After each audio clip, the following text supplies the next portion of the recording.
Man, I'm starting to get consistent.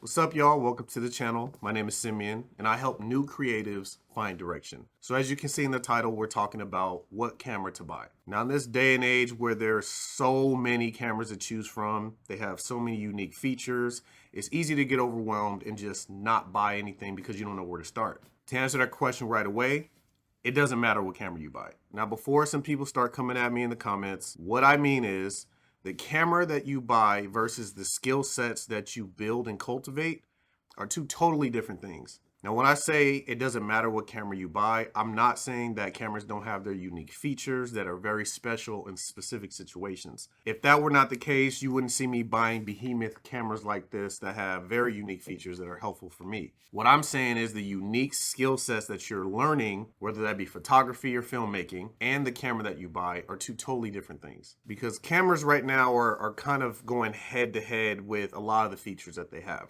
But your skill set will always come on top because it is not your camera that takes the pictures. It is not your camera that films your clients. It's you. And it's something that I wish I would have learned early on. It would have saved me a lot of money and a lot of time because I would have focused strictly on learning my camera and learning the skill sets behind the industries I wanted to get in the first place versus, is this camera going to be able to help me compete in the industries that I'm in?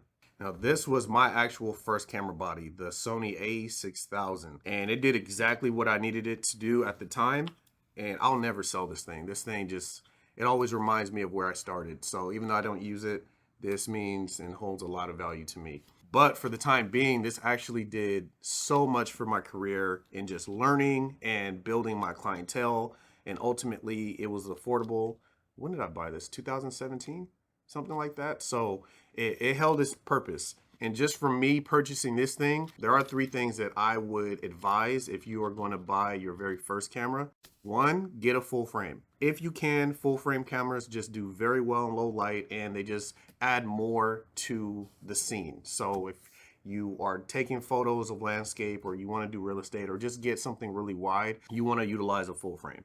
Another point would be to get cameras that have interchangeable lenses, meaning you can detach and reattach whenever you feel like it. Reason being is you just have way more versatility and you're able to change the looks that you want, which is very important, especially if you don't know what industry you want to get into yet. And lastly, it's not huge, but it's something I think you should consider is getting a camera that has a flip screen that goes out towards you like this. My very first camera, they had a screen that just tilts like this, it was useful, but if I wanted to film myself, I wouldn't be able to see myself from this angle. So that would have helped me get a lot of practice just utilizing myself if I didn't have, a friend or family member to be able to help me out.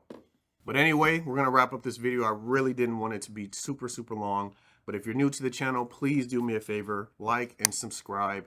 And if you are a new videographer or photographer, write your questions in the comments. I really want to help new creatives just find direction and vision.